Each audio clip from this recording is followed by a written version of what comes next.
S'adresse ce soir à la nation à l'aurore donc du nouvel an, l'année 2026. Nous vous invitons donc à écouter l'intégralité de l'adresse du chef de l'État à la nation.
Camarades combattants pour la liberté, la souveraineté et l'indépendance réelle, bonsoir. À l'orée de l'an 2026, c'est encore un honneur pour moi de prendre la parole et de vous faire un bilan exhaustif de l'année 2025 et aussi les perspectives pour l'année 2026. Mais avant tout propos, permettez-moi de rendre grâce à Dieu pour tous les bienfaits au cours de l'année 2025 et je continue de prier Dieu que 2026 soit meilleur à 2025. Permettez-moi également de rendre un vibrant hommage à nos vaillantes forces combattantes, forces armées nationales, volontaires pour la défense de la patrie, forces de sécurité intérieure qui veillent jour et nuit pour que notre patrie reste et demeure debout. Je prie pour le repos des âmes de tous ceux qui ont perdu la vie dans ce combat contre cette barbarie. Et également, je souhaite prompt rétablissement à tous ceux qui ont été blessés physiquement, mentalement dans cette guerre. 2025 fut une année où beaucoup de projets ont débuté. Parlant du secteur de la défense et de la sécurité, ce secteur qui nous intéresse tant dans ce combat, beaucoup d'efforts ont été consentis dans le recrutement de personnel au niveau des différentes forces. Également, plusieurs formations ont été entamées au sein de nos propres armées de façon endogène, ce qui a permis de créer beaucoup d'unités spécifiques qui font un travail remarquable sur le champ de bataille.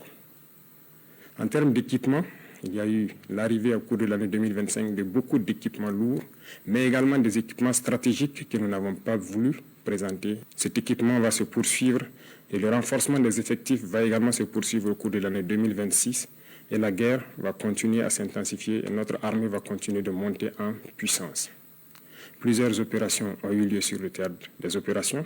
Nous retenons principalement une opération audacieuse qui a été lancée il y a 2 mois de cela, l'opération qui a été baptisée l'Almazga, en français, mur de glace. Cette opération audacieuse a permis à nos forces combattantes de se poser dans les sanctuaires de l'ennemi, là où depuis 5-6 ans, on croyait impossible d'atteindre, nos unités ont mis pied et ont reconquis ces zones. Ces opérations ont permis donc la reconquête de plusieurs dizaines de villages, en passant par la région donc de Nakambe, Napade notamment aux abords donc du barrage de Kompianga, en remontant par Namungu dans le Goulmou, en passant par Zagadegan dans le Kulse, mais également la zone de Namsigia autour de Djibo et Toulfé entre Djibo et Titaou. Ces opérations ont été menées avec la plus grande audace et l'ennemi a été écrasé sur le passage de nos forces combattantes qui s'y sont installées et continuent leur progression au fur et à mesure. Les opérations vont se poursuivre jusqu'aux limites de nos frontières pour vaincre cette hydre terroriste qui trouble la quiétude de Burkinabé. L'armée va continuer à monter en puissance, les forces de sécurité intérieure également. Il y aura un petit changement qui va permettre au VDP de se projeter plus en avant pour appuyer les autres forces. Cette situation de conflit a également fait que nous avons malheureusement des personnes déplacées internes qui attendent toujours de rejoindre leur village. La reconquête se poursuit certes, mais au niveau de l'action humanitaire, nous avons entrepris un certain nombre de démarches au cours de l'année 2025, notamment en construisant des abris initialement pour ceux qui sont accueillis dans certains villages, mais pour ceux qui sont réinstallés, nous avons beaucoup d'efforts que nous avons consentis en reconstruisant des écoles, en faisant des fourrages, en aménageant des terres et pour pouvoir les réinstaller et qu'ils puissent vivre dignement au retour dans leurs villages respectifs. Nous allons poursuivre cette tendance parce que nous ne voulons pas que nos populations qui retournent dans leurs villages restent dans l'assistanat. Nous voulons qu'elles puissent contribuer, qu'elles puissent produire et pouvoir vivre dignement. Voilà pourquoi le ministère donc, de l'Action humanitaire est basé sur les différents ministères pour pouvoir accompagner toutes ces personnes déplacées internes initiales au retour dans leur village, de pouvoir s'installer et avoir donc de quoi travailler dans leurs villages respectifs. Cette dynamique va se poursuivre d'autant plus que beaucoup de villages sont en train d'être reconquis à l'instant même où je parle. Chaque villageois qui se réinstalle doit pouvoir travailler et se nourrir lui-même. Parlant du domaine de la santé, plusieurs efforts ont été consentis. Il s'agit notamment donc de la construction des centres médicaux communaux qui ont vu le jour en 2025 et cette dynamique va se poursuivre. Certains sont en phase de finition, mais d'autres sont donc en début de construction.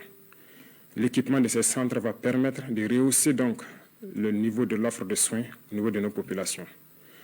Pour les centres existants, le plateau technique a été amélioré en termes de laboratoire, en termes d'imagerie.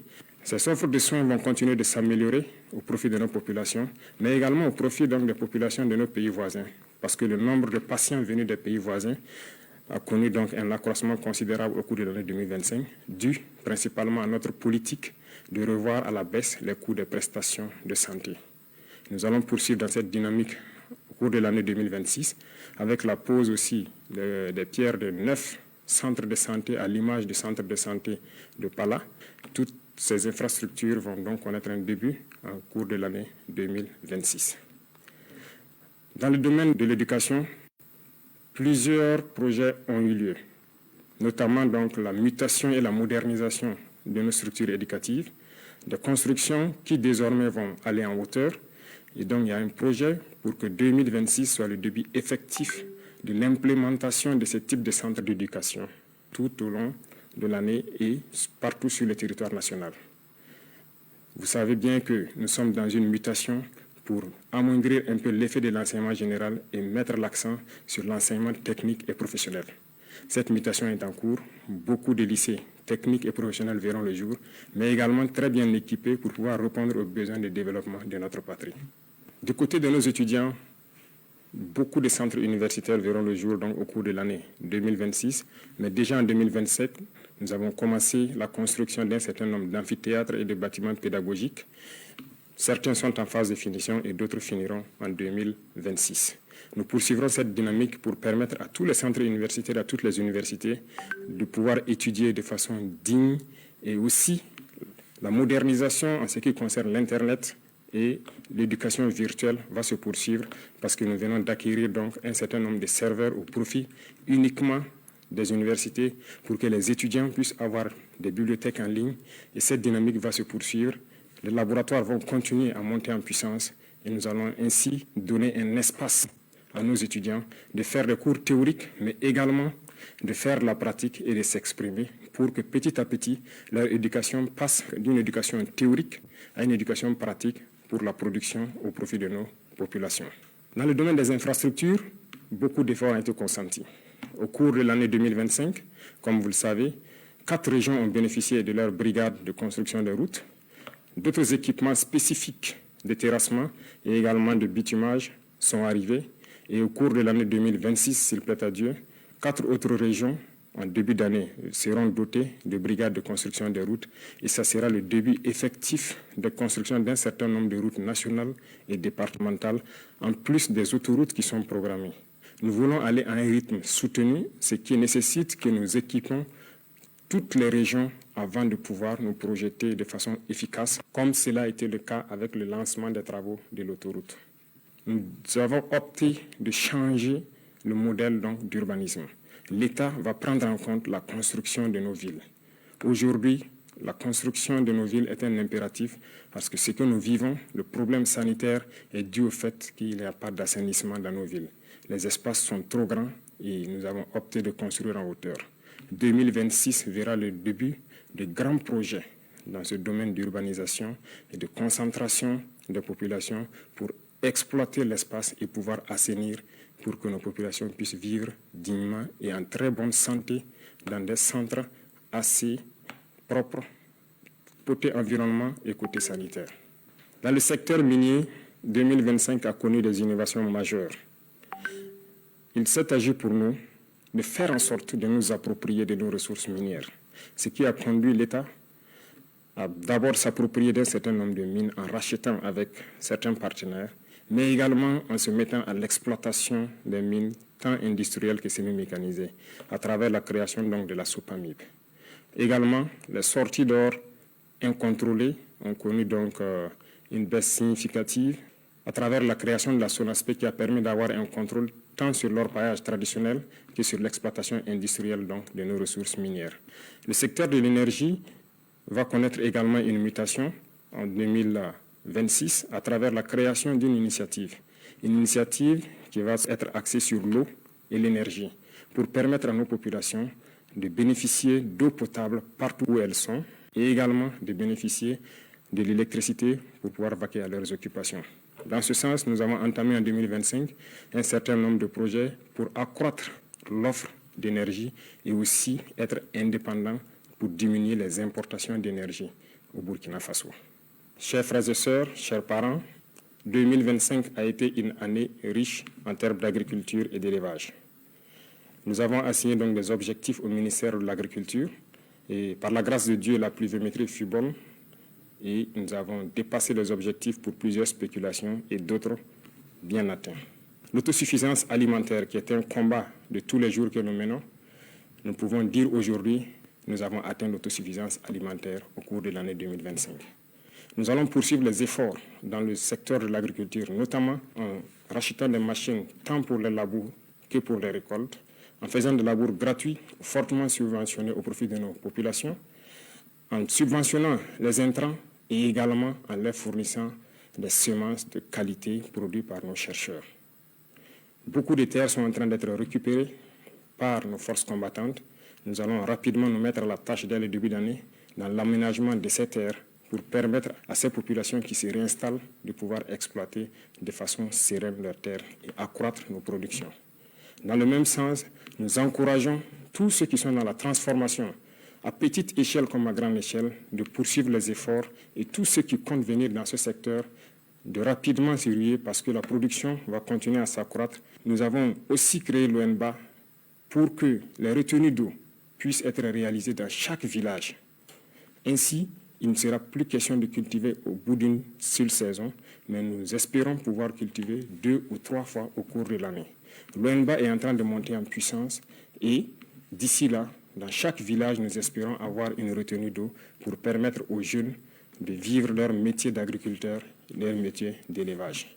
Beaucoup de vaccinations ont eu lieu au cours de l'année 2025, pour la plupart gratuites, pour d'autres fortement subventionnées, ce qui a permis donc de préserver des millions de têtes de volailles, de bovins, de caprins.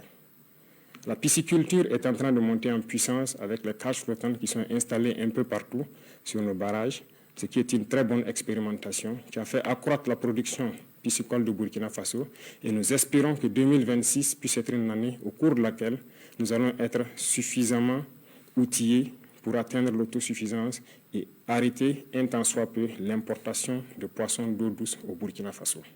Les efforts vont se poursuivre également dans le secteur de l'élevage en faisant en sorte qu'en stabulation pure, les éleveurs puissent bénéficier donc de cultures fourragères et également, à travers Faso Goulougo, de bénéficier d'aliments de qualité qui seront produits et contrôlés par nos chercheurs. Tout cela contribue donc à atteindre l'autosuffisance alimentaire, mais également à participer à la transformation de nos matières premières et en vue d'une exportation vers certains pays amis qui voudront bien s'approvisionner au Burkina Faso.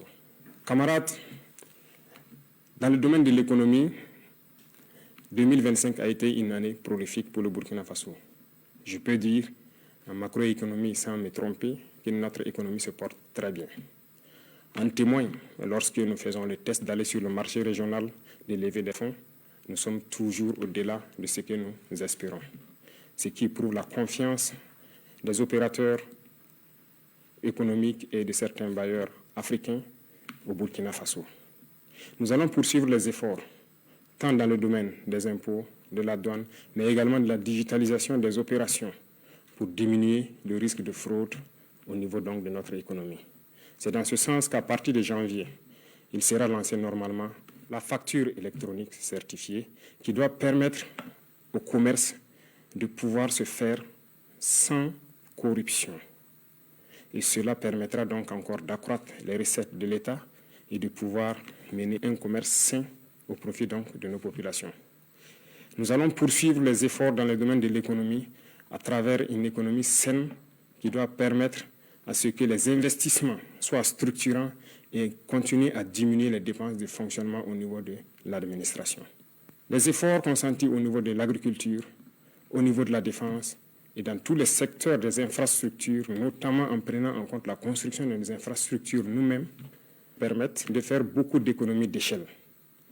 Dans le domaine de l'énergie et de l'eau, les initiatives qui vont venir doivent permettre également de faire des économies d'échelle et de pouvoir investir dans des secteurs structurants. Tout cela doit permettre à l'économie burkinabé de faire une avancée significative. En plus de cela, les ressources minières que nous allons exploiter par nous-mêmes maintenant doivent permettre en 2026 de faire un bond considérable en matière de PIB pour que le Burkina Faso puisse, dans un laps de temps, devenir une économie émergente à travers le monde. Dans le domaine donc de la culture, nous poursuivons les efforts, de sorte que nous revenons petit à petit à nos valeurs, à nos racines.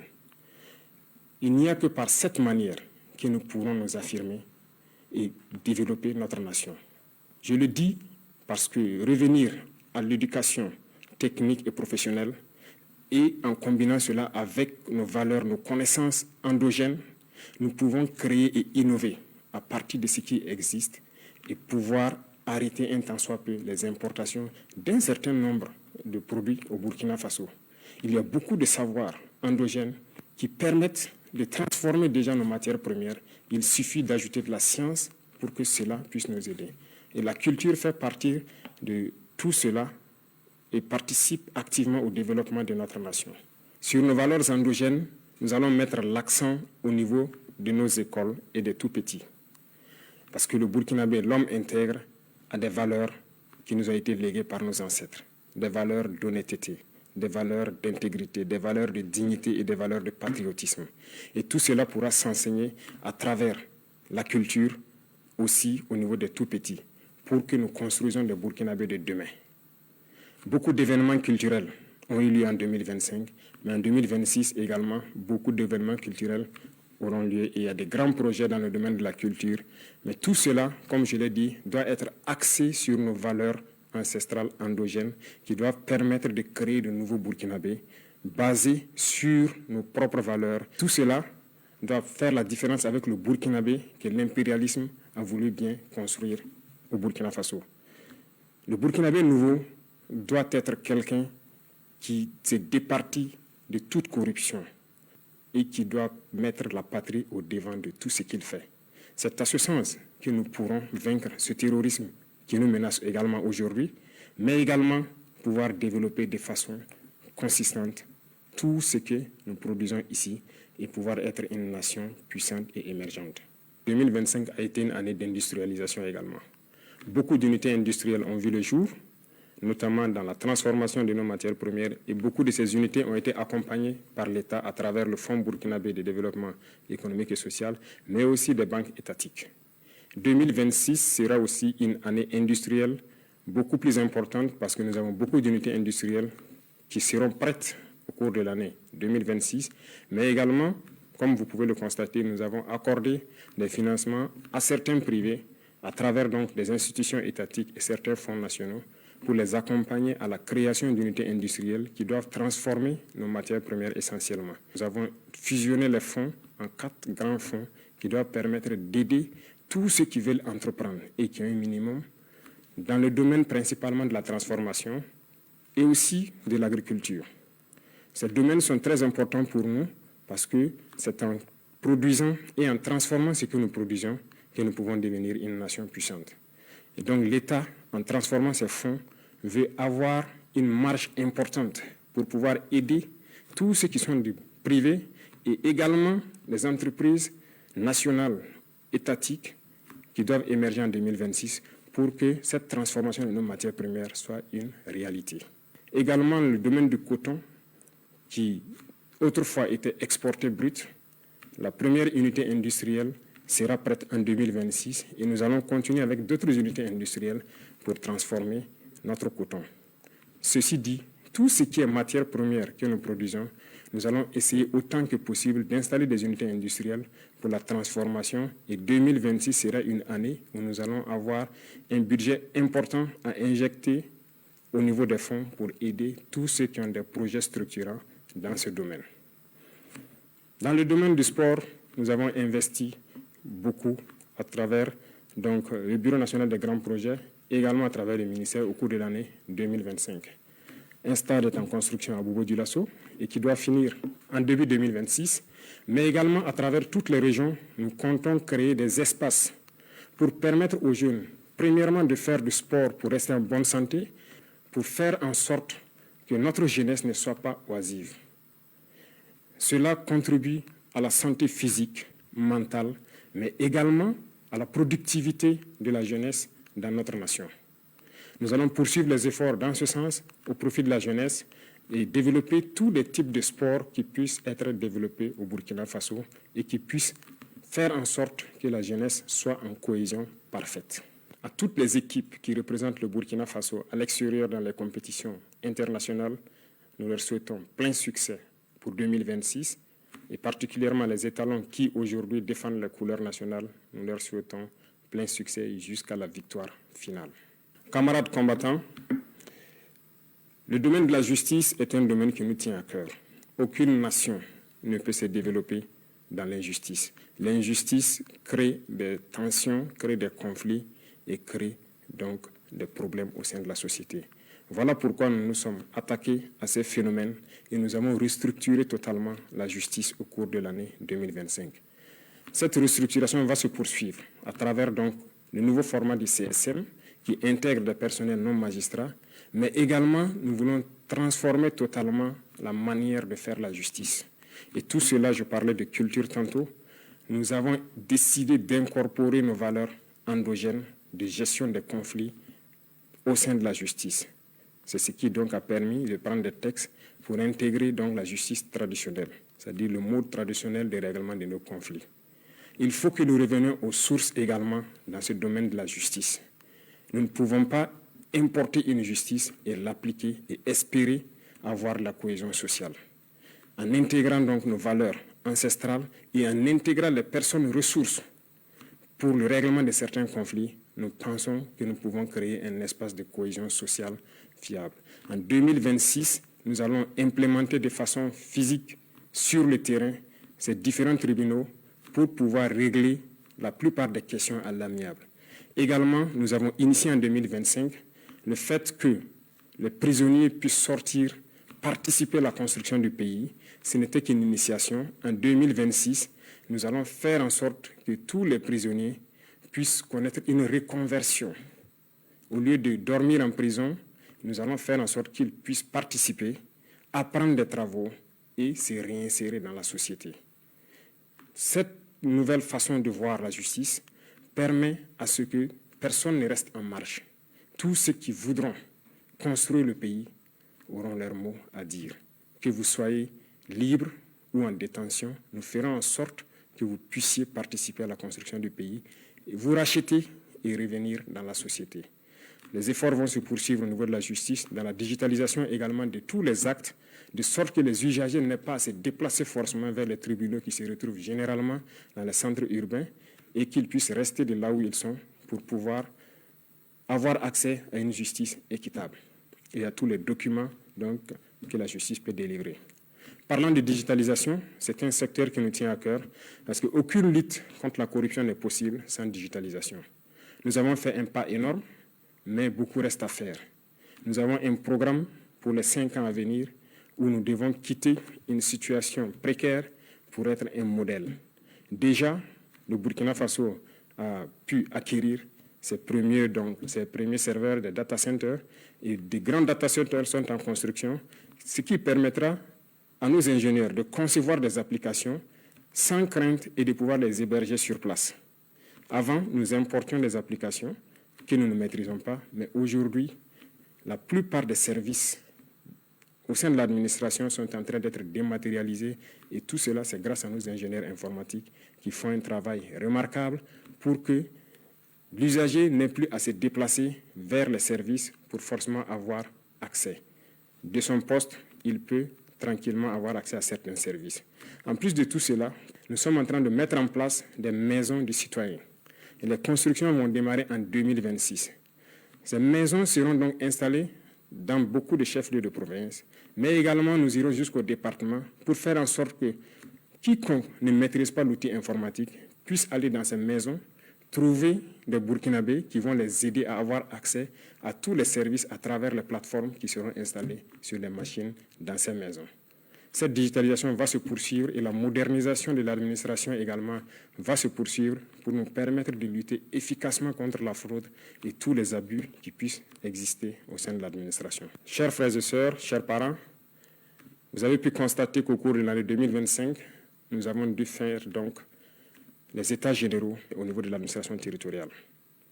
Ces états généraux ont conduit donc à des conclusions que nous avons exploitées et également donné une vision, ce qui a conduit donc à modifier le code des collectivités territoriales. Ce code a été modifié pour nous permettre d'avoir une nouvelle architecture.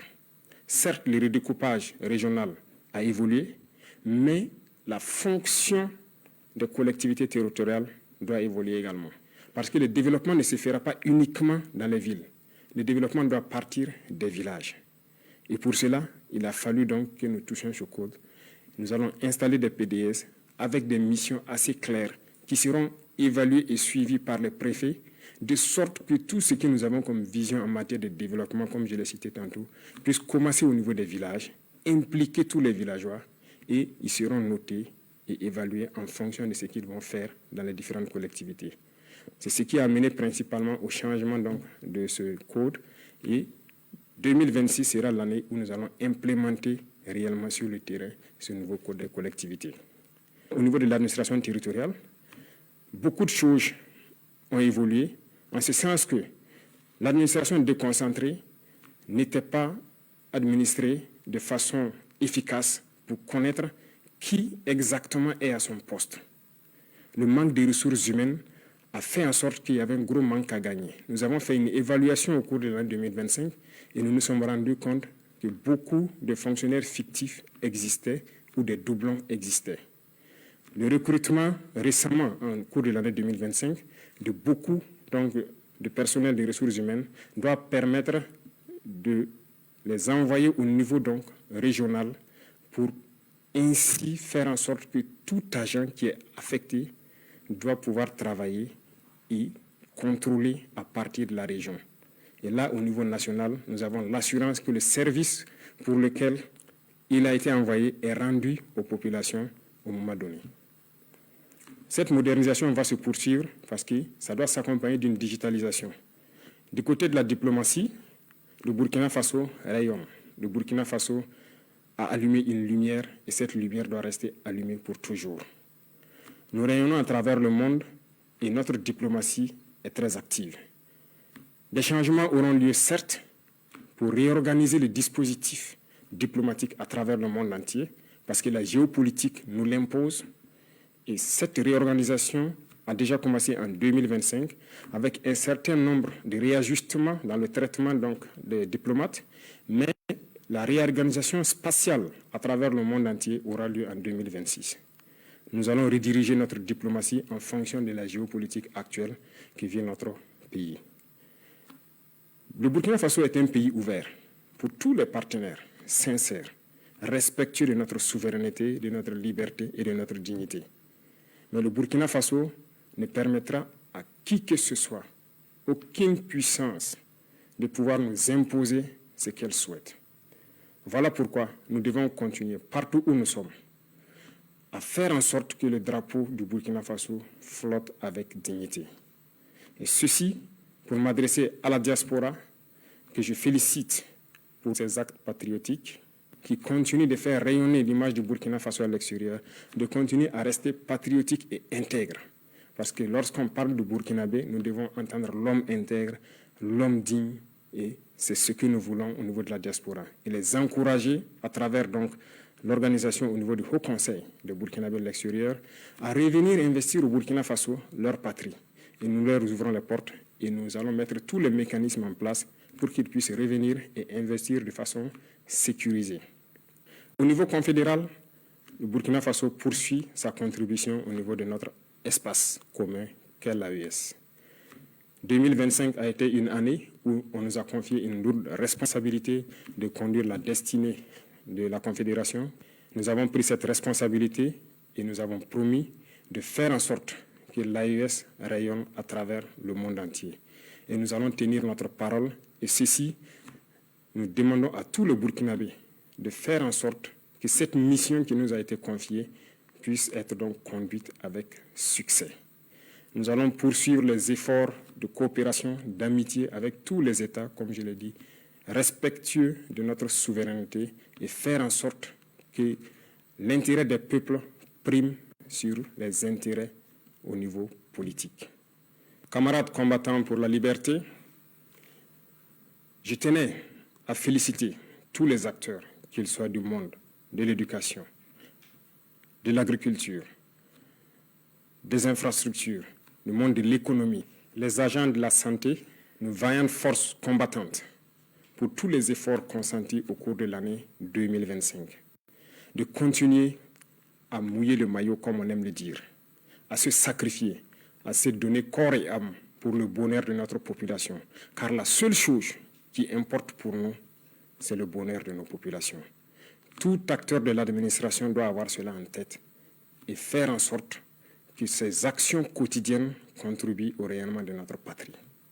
À tous ceux-là qui communiquent, qui combattent l'impérialisme à travers la communication, je les félicite et je les encourage à redoubler d'efforts. Parce que toutes les guerres de l'impérialisme commencent d'abord par la communication. Et pendant les guerres, la communication fait la différence dans les batailles. La communication est un maillon essentiel, est un maillon névralgique pour le succès des opérations. Poursuivez votre effort de communication, poursuivez votre effort à faire en sorte que leur désinformation ne puisse pas toucher nos populations. Je vous félicite parce que vous avez fait beaucoup d'efforts ces derniers temps en prouvant aux yeux de tout le monde que le Burkina Faso est debout. Et quand je parle d'acteurs de la communication, je parle du monde de la presse, qu'elle soit privée ou publique, et de tous ceux qui œuvrent à travers donc, les médias sociaux à montrer une image saine du Burkina Faso. Et je remercie également tous ceux qui ont pris de leur temps, qui ont quitté l'extérieur, venir au Burkina Faso pour constater les réalités du Burkina Faso et qui ont pu le diffuser à travers leurs canaux pour faire comprendre à ces médias mensongers que ce qu'ils disent de notre patrie est totalement faux. Continuez dans ce sens parce que je le dis et j'insiste, la communication est un maillon névralgique dans le succès de notre lutte. Les révolutions passées n'ont pas abouti, nous connaissons les causes, mais nous ferons en sorte que cette révolution aboutisse pour le bonheur de nos populations. Le Burkinabé est intrinsèquement révolutionnaire. Voilà pourquoi toute la population doit mettre la main à la pâte, faire en sorte que la communication, l'intoxication et la désinformation de l'impérialisme ne passent pas. Pour tous ceux qui sont encore sceptiques, qui ne croient pas en la dynamique, je les invite à regarder un peu dans le rétroviseur. Dans le passé, il y a quelques années, comment était le Burkina Faso, à faire un mea culpa et voir exactement ce qui a été fait au bout de ces 3 années et rejoindre le bateau. Nous ne voulons pas exclure quelqu'un, mais comme nous l'avons dit, si quelqu'un ferme les yeux et refuse de voir le soleil, nous ne pouvons pas faire autrement que de les laisser en marche. Nous allons évoluer, nous allons continuer, nous allons poursuivre notre lutte. Le Burkina Faso vaincra, le terrorisme sera un passé et nous ferons en sorte que le visage du Burkina Faso qui est connu aujourd'hui, dans 5 ans, nous ne puissions pas le reconnaître. Bien sûr, le changement sera positif et nous devons le faire pour nos enfants, pour les générations à venir. Et ce combat est bien possible et il est déjà gagné. J'invite tout un chacun à redoubler d'efforts pour que 2026 soit meilleur que 2025. Vive le Burkina Faso, vive notre patrie libre, digne, intègre et prospère.